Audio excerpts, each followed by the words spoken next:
ಎಲ್ಲರಿಗೂ ನಮಸ್ಕಾರ. ನನ್ನ ಯೂಟ್ಯೂಬ್ ಚಾನಲ್ಗೆ ಸ್ವಾಗತ. ವಿದ್ಯಾರ್ಥಿಗಳೇ, ನಾನು ಉಡುಪಿ ಜಿಲ್ಲೆಯಿಂದ ವಾಸಂತಿ ಅಂಬಲ್ಪಾಡಿ. ವಿದ್ಯಾರ್ಥಿಗಳೇ, ಇಂದಿನ ವಿಡಿಯೋದಲ್ಲಿ ನಾವು ಎ.ಕೆ. ರಾಮಾನುಜನ್ ಇವರು ಬರೆದ ಕುಂಟೋ ಬಿಲ್ಲೆ ಅನ್ನುವಂತಹ ಕವನವನ್ನು ನೋಡ್ತಾ ಹೋಗೋಣ. ಅದಕ್ಕಿಂತ ಮೊದಲು ನಾವು ಎ.ಕೆ. ರಾಮಾನುಜನ್ ಇವರ ಪರಿಚಯ ನೋಡೋಣ. ಎ.ಕೆ. ರಾಮಾನುಜನ್ ಇವರು ಕನ್ನಡದ ಪ್ರಸಿದ್ಧ ಕವಿಯಾಗಿದ್ದಾರೆ. ಹಾಗೆ ಕಥೆಗಾರರು, ಜಾನಪದ ತಜ್ಞರು, ಭಾಷಾ ವಿಜ್ಞಾನಿ, ಹಾಗೆ ದ್ರಾವಿಡ ಭಾಷೆಗಳಲ್ಲಿ ಪಾಂಡಿತ್ಯ ಹೊಂದಿ ದ್ರಾವಿಡ ಸಂಸ್ಕೃತಿಯನ್ನು ಪಾಶ್ಚಾತ್ಯ ಪ್ರಪಂಚಕ್ಕೆ ಮೊದಲ ಬಾರಿಗೆ ಪರಿಚಯಿಸಿದಂತಹ ಶ್ರೇಷ್ಠ ಭಾಷಾಂತರಕಾರ. ಇವರ ಪೂರ್ಣ ಹೆಸರು ಅತ್ತಿಪಟ್ ಕೃಷ್ಣಸ್ವಾಮಿ ರಾಮಾನುಜನ್. ಇವರು 1929 ಮಾರ್ಚ್ 19ರಂದು ಮೈಸೂರಿನಲ್ಲಿ ಜನಿಸಿದರು. ಪ್ರಾಥಮಿಕದಿಂದ ಸ್ನಾತಕೋತ್ತರ ತರಗತಿಯವರೆಗೆ ಇವರು ಶಿಕ್ಷಣ ಪಡೆದದ್ದು ಮೈಸೂರಿನಲ್ಲಿ.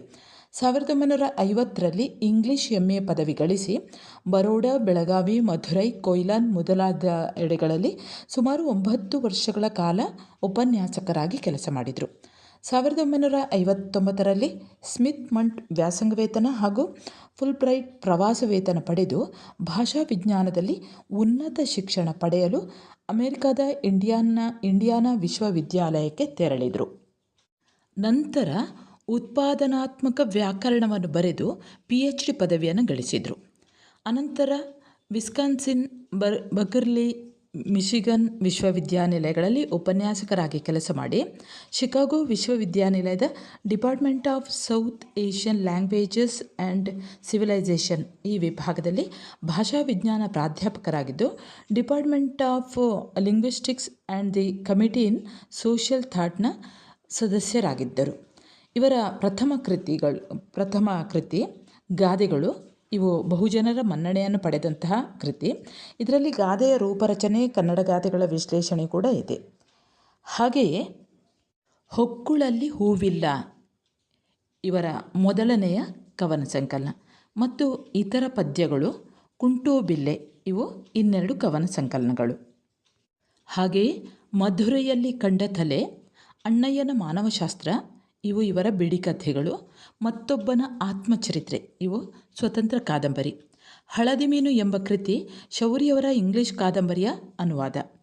ಇವರ ಕಥಾ ನಿರೂಪಣೆ ಸರಳವಾದದ್ದು, ಆದರೂ ಹೆಚ್ಚು ಸೂಚ್ಯವಾಗಿರುವಂಥದ್ದು. ರಾಮಾನುಜನ್ ಅವರ ಗದ್ಯದ ಸೊಗಸು ಅವರಿಗೆ ವಿಶಿಷ್ಟವಾದದ್ದು. ಆಧುನಿಕ ಕನ್ನಡ ಕಥಾ ಸಾಹಿತ್ಯಕ್ಕೆ ಇವರ ಕೃತಿಗಳು ಉತ್ತಮ ಕೊಡುಗೆಗಳಾಗಿವೆ. ಈಗ ನಾವು ಕುಂಟೋ ಬಿಲ್ಲೆ ಈ ಕವನವನ್ನು ನೋಡ್ತಾ ಹೋಗೋಣ. ಈ ಕುಂಟೋ ಬಿಲ್ಲೆ ಅನ್ನುವಂಥದ್ದು ಒಂದು ಜನಪದ ಕ್ರೀಡೆ, ಜನಪದ ಆಟ. ಇದನ್ನು ನೆಲದ ಮೇಲೆ ಗೆರೆಗಳನ್ನು ಹಾಕಿಕೊಂಡು ಆಡುವಂತಹ ಆಟವಾಗಿದೆ. ಈ ಕವನವನ್ನು ಕೇಳ್ತಾ ಇರುವಂತಹ ನಿಮ್ಮಲ್ಲಿ ಎಷ್ಟೋ ಜನ ಈ ಕುಂಟೋ ಬಿಲ್ಲೆ ಆಟವನ್ನು ಆಡಿದ್ದಿರ್ಬೋದು. ಆಟಗಾರರು ಒಂದು ಕಾಲಿನಲ್ಲಿ ಕುಂಟುತ್ತಾ ಗೆರೆಗಳ ಮನೆಗಳನ್ನು ದಾಟುತ್ತಾ ಸಾಗುವ ಈ ಆಟ ಬಹಳಷ್ಟು ವಿನೋದದಿಂದ ಕೂಡಿರುವಂಥದ್ದು ಮತ್ತು ಕೌಶಲ್ಯದಿಂದ ಕೂಡಿರುವಂಥದ್ದು. ಇದು ಮಕ್ಕಳು ದೈಹಿಕವಾಗಿ ಹಾಗೂ ಮಾನಸಿಕವಾಗಿ ಸದೃಢಗೊಳಿಸುವಂತಹ ಆಟ. ಆಫ್ರಿಕಾ ಮತ್ತು ಜರ್ಮನಿ ದೇಶದವರೆಗೂ ಕೂಡ ವ್ಯಾಪಿಸಿಕೊಂಡಿರುವಂಥದ್ದು ಗಮನಾರ್ಹ ಸಂಗತಿಯಾಗಿದೆ. ಈಗ ನಾವು ಕವನವನ್ನು ನೋಡೋಣ. ಇದು ಚದುರಂಗ ಅಲ್ಲ, ಮನೆ ಹಿಂದಿನ ಸಂಧಿಯ ಕುಂಟೋ ಬಿಲ್ಲೆ. ಕವಿ ಹೇಳ್ತಾರೆ, ಇದು ಚದುರಂಗ, ಚೆಸ್ ಅಲ್ಲ, ಎಲ್ಲರೂ ಆಡುವಂತಹ ಮನೆ ಹಿಂದಿನ ಸಂಧಿಯ ಕುಂಟೋ ಬಿಲ್ಲೆ. ಎರಡು ಕಾಲಿನ ಇಡೀ ದೇಹ ಮನೆಯಿಂದ ಮನೆಗೆ ಚಾಪು ಹಾಕಿ ಅದನ್ನು ಅರಸಿ ಕುಂಟುತ್ತಾ ಒದ್ದು, ಒಂದು ಕಾಲಲ್ಲಿ ನಡೆಯುವಂಥದ್ದು, ಎರಡು ಕಾಲಿನ ಇಡೀ ದೇಹ ಮನೆಯಿಂದ ಮನೆಗೆ ಚಾಪು ಹಾಕಿ ಅದನ್ನು ಅರಸುತ್ತಾ ಕುಂಟುತ್ತಾ ಒದ್ದು ಆಚೆ ದಡ ಮುಟ್ಟಿ ಒಂದು ಗಳಿಗೆ ಮಾತ್ರ ಎರಡು ಕಾಲು ಊರಿ, ಅಂದರೆ ಅಲ್ಲಿಯೇ ಕೊನೆಗೆ ಹೋಗಿ ಆ ಕೊನೆಯಲ್ಲಿ ಮಾತ್ರ ಎರಡು ಕಾಲನ್ನು ಬಿಡಲಿಕ್ಕೆ, ಎರಡೂ ಕಾಲು ಊರಿ ವಿರಾಮ ಕಂಡು ಥಟ್ಟಂತ ತಿರುಗಿ ಒಂಟಿ ಕಾಲಿನಲ್ಲಿ ಹೊರಟಲ್ಲಿಗೆ ಮತ್ತೆ ತವರಿಗೆ ಬಂದು ಸೇರುವ ಗಂಡಸ್ತನ ಬಲಿಯುವ ಮೊದಲು ಗಂಡು ಮಕ್ಕಳು ಕೂಡ ಮೈಮರೆತು ಆಡುವ ಹೆಣ್ಣು ಮಕ್ಕಳ ಮೈನೆರೆಯುವಾಟ. ಇಲ್ಲಿ ಹೇಳ್ತಾರೆ, ಈ ಕುಂಟೋ ಬಿಲ್ಲೆ ಅನ್ನುವಂಥದ್ದು ಆಡೋದ್ರ ಜೊತೆಯಲ್ಲೇ, ಮಕ್ಕಳು ಆಡೋದ್ರ ಜೊತೆಯಲ್ಲೇ ಹೆಚ್ಚಾಗಿ ಆಡುವಂಥದ್ದು ಗಂಡು ಮಕ್ಕಳು ಹೆಣ್ಣು ಮಕ್ಕಳು ಇಬ್ಬರೂ ಕೂಡ ಆಡ್ತಾರೆ.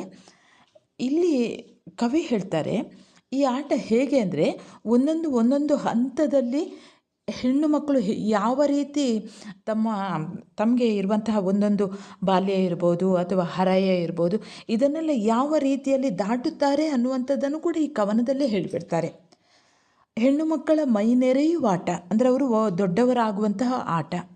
ಹಾಗೆ ಹೇಳ್ತಾರೆ, ನಮ್ಮ ಮನೆ ಸಂಧಿಯ ಈ ಆಟವನ್ನೇ ಆಫ್ರಿಕಾದಲ್ಲಿ, ಜರ್ಮನಿಯಲ್ಲಿ ಕಂಡು ಆಶ್ಚರ್ಯವಾದರೂ ಬಾಂಬು, ಪೋಲಿಯೋ ಇತ್ಯಾದಿ ವಕ್ರಿಸದ ಕಾಲಿದ್ದರೆ ಕಪ್ಪು, ಬಿಳಿ, ಹಳದಿ ಮೈ ಎಲ್ಲ ಆಡುವುದು ಎಲ್ಲೆಲ್ಲೂ ಕುಂಟೋಬಿಲ್ಲೆ.